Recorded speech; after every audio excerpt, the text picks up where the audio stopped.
Now to the fight against COVID-19. A new survey finds most parents with children under the age of 5 are hesitant to get their children vaccinated against the coronavirus. A poll by the Kaiser Family Foundation reveals 43% of those parents will definitely not vaccinate their children. Another 27% say they will wait and see how it works in other young children first. For more on this, I want to bring in Dr. Dyan Hes. She is the founder and medical director of Gramercy Pediatrics. Thank you so much for joining us this morning. First and foremost, what are the factors that are contributing to the hesitation over vaccinating children under the age of 5? I think one of the main reasons is that most of them already had COVID. So about 80 to 90%, especially in New York City, of children have had COVID already, and they've done fine. So the parents are hesitant because they said, we already had COVID.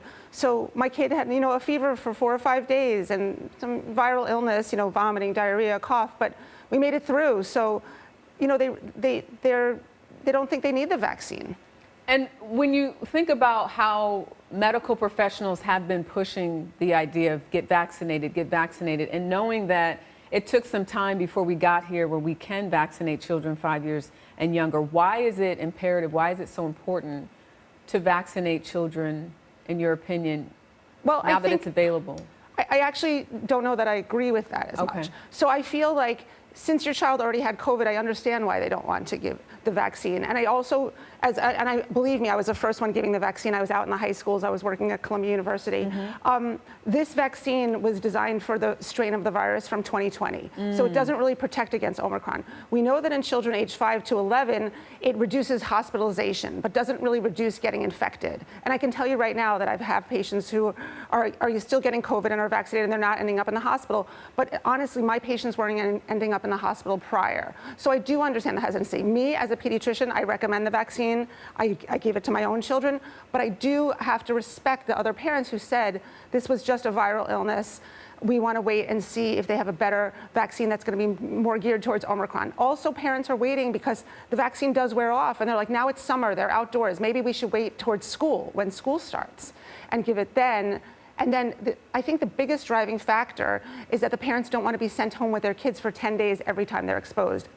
That's when they'll vaccinate. Do you recommend children under the age of 5 getting vaccinated for the other reasons you mentioned, with different variants, going back to school, as a level of protection? I personally do, but I don't think you can mandate it at this point, because I don't think it's that effective against stopping the virus right now in children. We know that children had the least burden of the COVID virus, thank God. And I have to respect the parents who want to wait, because I could just tell you as a physician, 90% of my patients already had COVID, and we got them through it. And if there's going to be a more accurate vaccine for the newer variants, some of those parents want to wait, that's fine. I can tell you that if your child's not vaccinated, they will have to quarantine 10 days every time they're exposed. And that is going to be the biggest driving factor to get your child vaccinated. That Kaiser Family report also notes that over 40% of Black and Hispanic communities are concerned about taking time off, as you just mentioned. What are some of the other factors that may be contributing to communities of color particularly not wanting to vaccinate their children at this point? I think it's just general mistrust and having had bad faith or bad experiences in the healthcare system. And that's why in New York City, we're really working to get it into the community centers and the Ys and the schools. And I think that's going to be, and also I think the study also showed that patients really want to get their vaccine at their doctor's office. They're a little hesitant to go to a tent in Times Square or a clinic. They want to have a pediatrician give it to their child, not in a big box center. So I think those are the kind of factors that we have to encourage to help people get vaccinated. I personally am very pro-vaccine. My job as a doctor is do no harm, and I don't think the vaccine harms anyone, and I think it can help reduce risk of hospitalization. All right, Dr. Dyan Hes, thank you for joining us this morning. Thank you. Appreciate it.